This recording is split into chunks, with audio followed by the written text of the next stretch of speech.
प्रधानमंत्री आवास योजना के अंतर्गत एक बार फिर से इस योजना का शुभारंभ हुआ है।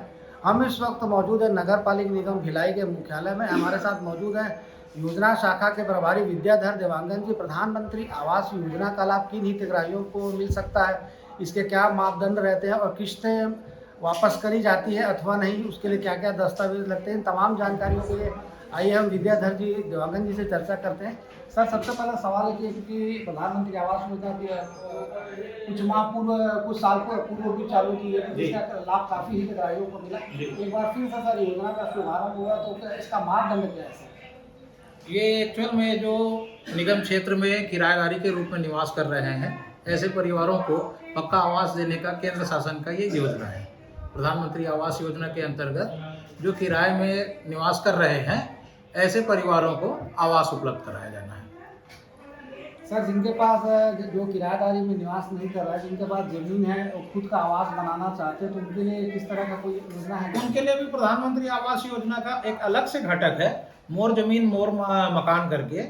उनका जो मकान का पट्टा या रजिस्ट्री वाला होता है, उस पेपर के बेस पे, उस मकान के बेस पे उनको लोन प्रोवाइड किया जाता है।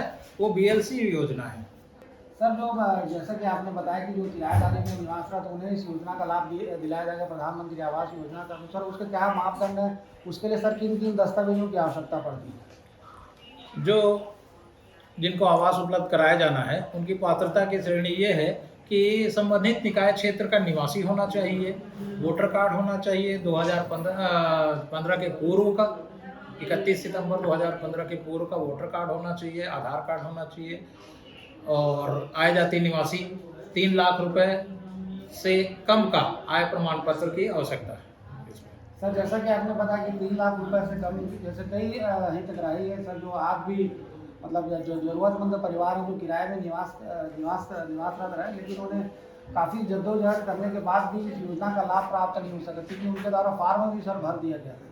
नहीं, जो लोग फॉर्म भरे हैं और जो शासन द्वारा निर्धारित अंशदान राशि है, जो लॉटरी में शामिल करने के लिए 10% अंशदान की राशि, वो जो जमा कर रहे हैं, उनको बिल्कुल शामिल किया जा रहा है लॉटरी में, और ऐसे परिवारों को आवास भी उपलब्ध कराया जा रहा है। अभी तक 1514 लोगों को आवास उपलब्ध कराया जा चुका है। सर, जैसा कि आपने बताया कि 1514 लोगों को आवास उपलब्ध कराया जा चुका है, लेकिन सर कई हितग्राहियों द्वारा पूर्व में जो आवेदन फार्म भरे गए थे, उन्हें सर इस योजना का लाभ नहीं मिल सका।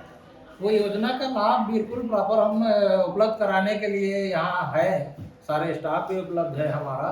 उनको आवास नहीं मिलने का रीज़न ये है कि वो जो अंशदान राशि है, जो केंद्र राज्य शासन से निर्धारित है 10% राशि, जिसको जमा करने के बाद ही वो लॉटरी में शामिल होंगे, तो वो जो पुराने आवेदक है, जो आवेदन फॉर्म ले गए हैं या जमा किए हैं, वो आज तक पैसा अंशदान राशि जमा 10% नहीं किया करने के कारण उनको आवास उपलब्ध नहीं हो पा रहा है।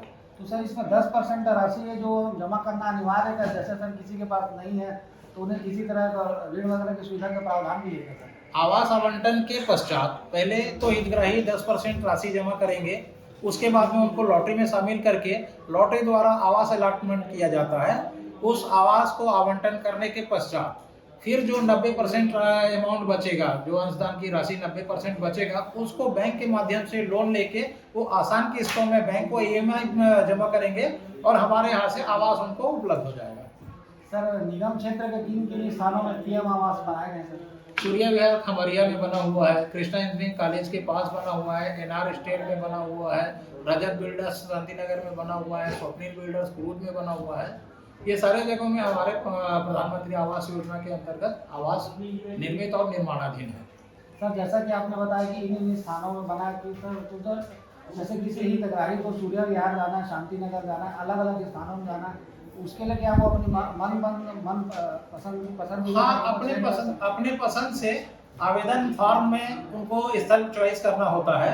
उनके जो पसंदीदा स्थल है, उस स्थल पे वो आवेदन फॉर्म में लिख के उसी स्थल के आवास आवंटन के लिए कार्रवाई करवा सकते हैं।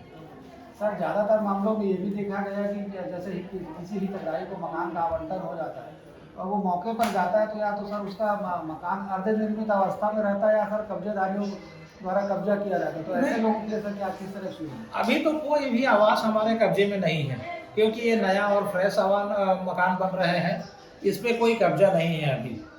और रही बात आधे अधूरी की, तो अभी निर्माणाधीन है आवास।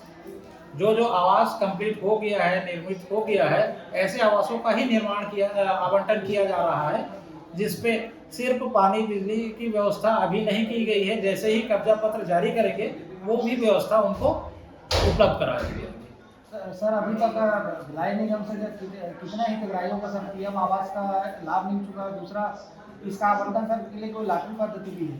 हाँ, अभी तक इस आवास योजना में 1514 लोगों को आवास आवंटन किया जा चुका है। और आवास आवंटन का प्रक्रिया ये है कि खुले मैदान में खुली लॉटरी पद्धति के इससे आवास आवंटन किया जाता है। सर पॉइंट मीडिया के दर्शकों से सर जो किराएदारी में निवास करते हैं उनके लिए सर क्या अपील करना चाहते हैं? मैं तो निगम क्षेत्र के सभी ऐसे किराएदारों को निवेदन करना चाहूँगा कि प्रधानमंत्री आवास योजना जो हमारे यहाँ संचालन है, केंद्र शासन का और राज्य शासन का है, जो उनको उपलब्ध कराया जाना है, तो ज़्यादा से ज़्यादा किराएदार के रूप में जो निवास कर रहे हैं वो लोग निगम में आए, आवेदन प्राप्त करें और अपना खुद का एक मकान प्राप्त करें शासन के नियम अनुसार। ये थे हमारे साथ प्रधानमंत्री आवास योजना के प्रभारी अधिकारी विद्याधर देवांगन जी, जिन्होंने तमाम तरह की हमें जानकारियाँ दी कि किन मापदंडों को पूरा किए हितग्राहियों को इसका लाभ मिल सकता है। अब तक सैकड़ों हितग्राही पीएम आवास योजना से लाभान्वित हो चुके हैं। जिन्हें नहीं भी मिला है उन्हें मकान दिलाने की प्रक्रिया जारी। आज आप देख सकते हैं कि नगर निगम मुख्यालय में अभी केंद्र शासन द्वारा एक विकसित भारत योजना शिविर लगाया गया था। उस शिविर के अंतर्गत जितने आवेदन वितरण किए गए हैं, मैं ऐसे नागरिकों से और आवेदकों से निवेदन करना चाहूँगा कि वो जो आवेदन प्राप्त किए हैं वो आवेदन अभी 1 फरवरी से 29 फरवरी तक प्रधानमंत्री आवास योजना मुख्य कार्यालय के काउंटर में जमा लिया जा रहा है। तो ज़्यादा से ज़्यादा लोग इसमें जमा करें फॉर्म को पात्रता की शर्तों के अनुसार और आवास आवंटन का लाभ लें। ये थे हमारे साथ नगर पालिका निगम भिलाई के योजना शाखा के प्रभारी अधिकारी पीएम आवास योजना के, जिनके द्वारा प्रधानमंत्री आवास योजना के आवंटन को लेकर के समस्त प्रकार की जानकारियां हमें दी।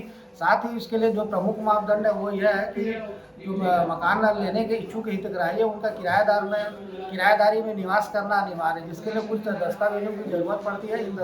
उन दस्तावेजों को निगम मुख्यालय में आकर योजना शाखा में जमा किया जा सकता है। यहाँ से फार्म लेने के उपरांत ही समस्त प्रक्रियाओं को अंजाम दिया जाता है। तो हमारी भी ऐसे लोगों से अपील है जिनके पास स्वयं के आवास नहीं है, जो किराएदारी में निवासरत करते हैं, कि इस योजना का लाभ उठाएं। क्योंकि अनेक भिलाई निगम क्षेत्र के अंतर्गत अनेक क्षेत्रों में मकान बनाए जा रहे हैं जो काफ़ी अच्छे मकान हैं। इसलिए इस योजना का लाभ उठाएं। जो जागरूकता के अभाव में ज़्यादातर लोगों द्वारा इस योजना का लाभ उठाने से वंचित रह जाता है, क्योंकि लोगों को योजना की जानकारी योजना खत्म हो जाने के बाद ज़्यादातर मामलों में देखने को मिलती है। तो अभी भी योजना का लाभ उठा सकते हैं, क्योंकि फार्म भरने की प्रक्रिया जारी है। समस्त प्रकार के यदि आपके मन में किसी तरह की कोई शंका है तो आप योजना शाखा में आकर के संपर्क करें। यहाँ पर तमाम समस्याओं का जो निजात समस्याओं का यहाँ मौजूद स्टाफ द्वारा किया जाता है। तो इस योजना का लाभ उठाएं और जो जिन्हें जानकारी नहीं है उस तक भी इस पीएम आवास योजना को पहुँचाने का प्रयास करें। अन्य हितग्राही हैं जो फार्म जमा करने आए हुए हैं, तमाम दस्तावेज इनके हाथों में देखा जा सकता है। तमाम दस्तावेजों को कंप्लीट करके आए हैं, लेकिन इन्हें फार्म जमा करने में जमा ही नहीं लिया जा रहा। जैसा कि हमें मालूम चला कि फार्म लेने और जमा करने के लिए भी एकमात्र अधिकारी, तो हम आइए इन्हीं से चर्चा करें। हाँ मैडम, आप कब से आई हैं? क्या कहते हैं अधिकारी? तो आप फॉर्म जमा करने आई लेने आई हैं? सर मैं जमा करने आई हूँ। कहाँ से आई हैं? सर मैं बैकपुर धाम संतोषी से। कहाँ पे आप मकान लेना चाह रही हैं? सर मैं आम्रपाली के पीछे, मेरा नज़दीकी वहीं पे है, तो आम्रपाली के पीछे और गोकुल नगर के पीछे अगर मिल जाता है तो मैं वहाँ लेना चाहूँगी। ये प्रधानमंत्री आवास योजना का फॉर्म चल रहा है, जमा हो रहा है। इसमें पिछली सरकार ने बहुत सारे गरीबों के आवास को रोक के रखा।